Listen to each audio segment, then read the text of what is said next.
नमस्कार। कहानी संग्रह में हमारे सभी दर्शकों का हार्दिक स्वागत है। दर्शकों, आज हम आपके लिए योगिनी एकादशी व्रत कथा तथा उसके महात्म्य के विषय में बताएंगे। इसे सुनने सुनाने से मनुष्य के सभी कष्ट दूर हो जाते हैं। हम ये परम पावनी कथा आपको सुनाएं इससे पहले अगर आपने हमारे चैनल को सब्सक्राइब नहीं किया तो प्लीज जल्दी से सब्सक्राइब कर लीजिए। योगिनी व्रत महात्म्य को कहा कृष्ण हर्षाय, इस व्रत के फल से भव सागर तर जाए। धर्मराज युधिष्ठिर भगवान श्री कृष्ण से बोले, हे मुरली मनोहर, मैंने आपके मुख से जेठ माह की एकादशी का महात्म्य सुना।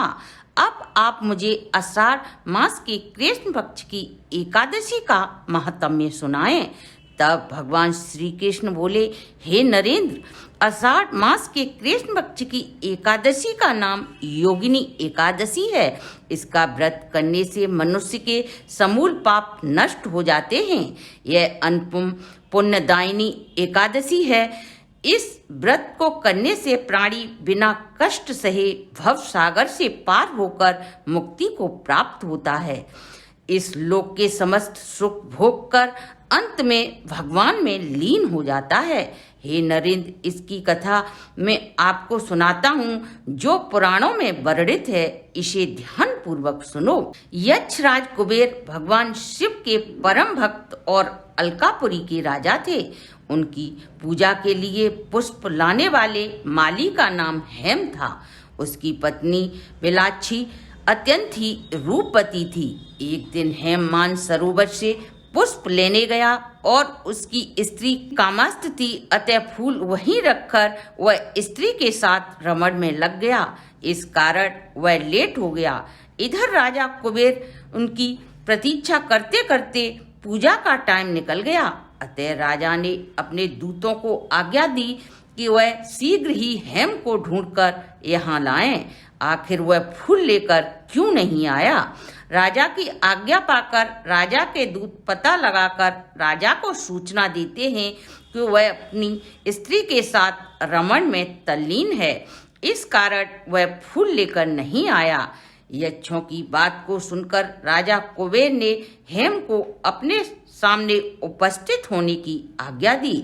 आज्ञा पाकर माली हेम डरता हुआ राजा के सामने उपस्थित हुआ तथा भय के कारण हेम राजा कुबेर को प्रणाम करना ही भूल गया। हेम माली को देख राजा अत्यधिक क्रोधित हुआ और बोला, अरे अधर्मी, नीच कामी, तूने मेरे परम पूज्य शंकर का अपमान किया है, इसलिए मैं तुझे श्राप देता हूँ। तू कोढ़ी हो जा और मृत लोक पर पत्नी के वियोग में घूमता फिरेगा। कुबेर के श्राप से हेम माली उसी क्षण आकर पृथ्वी पर गिर पड़ा और उसे कोढ़ हो गया तथा उसकी स्त्री उसी क्षण अंतर्ध्यान हो गई। हेम मृत लोक में आकर अत्यंत दुख भोगने लगा, किंतु शिव के प्रभाव से उसकी बुद्धि मलिन नहीं हुई। उसने अपने पूर्व जन्मों के कर्मों का स्मरण करता हुआ हिमालय पर्वत की ओर चल दिया। कुछ देर मार्ग तय करने के बाद मार्कंडेय मुनि के आश्रम में पहुंचा। ऋषि बहुत ही वृद्ध थे। उस आश्रम की शोभा ब्रह्मांड के समान सुशोभित थी। मुनि को देख हेम माली उनके पास पहुंचा और उन्हें प्रणाम किया और ऋषि के चरणों में गिर पड़ा। हेम माली को देखकर मार्कंडेय ऋषि ने पूछा, तुमने ऐसे कौन से पाप कर्म किए हैं जो तू कोढ़ी होकर दुख भोग रहा है? तब माली ने ऋषि को बताया कि मैं यक्ष कुबेर का सेवक हूँ। मैं नित्य ही यक्ष राज के लिए मान सरोवर से पुष्प तोड़कर लाता था, जिससे राजा यक्ष भगवान भोलेनाथ की पूजा करते थे। एक दिन में अपनी पत्नी के साथ विहार करने के कारण मुझे फूल लाने में देरी हो गई। इसके कारण राजा कुबेर का पूजा का समय निकल गया, जिससे राजा कुबेर ने मुझे श्राप दे दिया कि तू कोढ़ी होकर मृत लोक पर स्त्री वियोग में दुख भोगेगा। मेरे कोढ़ी होने तथा दुख भोगने का यही कारण है। हे देव, कृपा करके मुझे कोई उपाय बताएं जिससे मेरा दुख दूर हो और मुझे मुक्ति प्रदान हो। हेममाली के दीन वचनों को सुनकर मार्कंडेय ऋषि को उस पर दया आ गई और वह माली से बोले, हे माली, यदि तू आषाढ़ कृष्ण पक्ष की योगिनी एकादशी का व्रत पूर्ण भक्ति के साथ करेगा तो तेरा अवश्य ही कल्याण होगा।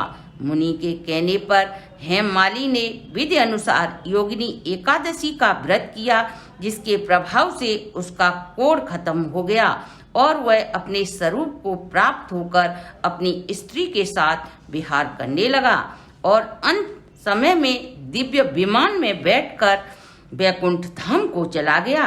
हे राजन, इस समस्त व्रत का फल 88,000 ब्राह्मणों को भोजन कराने के समान होता है और समस्त पाप मनुष्य के समूल से नष्ट होकर मनुष्य स्वर्ग का अधिकारी होता है। इस दिन मिश्री का सागर लिया जाता है। इति श्री योगिनी एकादशी महात्म्य समाप्तये।